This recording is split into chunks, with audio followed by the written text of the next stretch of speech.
Bonjour, je vais vous montrer l'option destination GSM. L'option destination permet de tracer avec une grande précision l'endroit où vont aller les pièces que vous sortez du stock. Ça peut être adapté par exemple à une entreprise de niveau national qui aura besoin de dire que la pièce va sur l'agence de Lyon, qu'à Lyon elle va dans tel immeuble, qu'à tel immeuble elle va à tel étage et dans tel étage elle va dans telle pièce.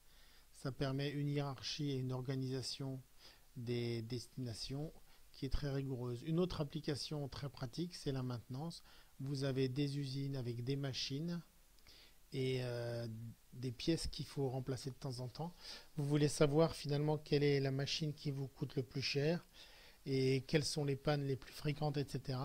Grâce à une analyse des destinations, vous allez pouvoir faire une maintenance intelligente. Voici un logiciel GSM classique avec deux produits. Je clique droit pour sortir une vis. Je pourrais passer bien sûr par du code barre. J'enregistre.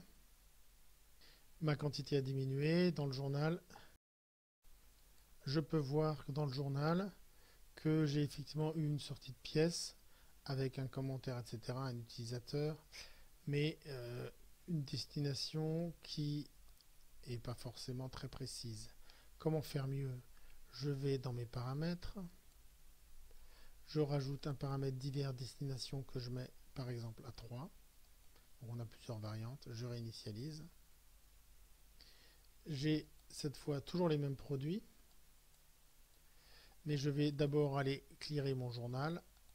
Pourquoi? Parce que l'idée de l'option destination, c'est d'avoir une meilleure traçabilité. Je sors cette fois une pièce du stock et vous voyez que si je fais enregistrer, il va me demander où elle va. Destination 1, 2, 3 sont manquantes. Je recommence. Je choisis un nom de ligne de fabrication, par exemple ici conditionnement. Ce conditionnement m'envoie vers une deuxième liste de, machines. Une deuxième liste de machines, par exemple ensacheuse. Et dans l'ensacheuse, j'ai deux sous-parties. J'ai choisi mes paramètres, j'ajoute à ma liste et je fais enregistrer. Cette fois-ci dans le journal, je vais effectivement avoir une traçabilité très précise pour savoir que la machine est allée dans la chaîne de conditionnement sur l'ensacheuse dans la sous-partie ensacheuse 2. Bien sûr, on peut renommer ces colonnes et comme vous le voyez, on peut avoir jusqu'à 5 niveaux de hiérarchie. Ce qui est intéressant, c'est la manière dont ces choses-là sont configurées. Si je vais voir mes fichiers, dans mon dossier GSM, je dois avoir un dossier qui s'appelle destination.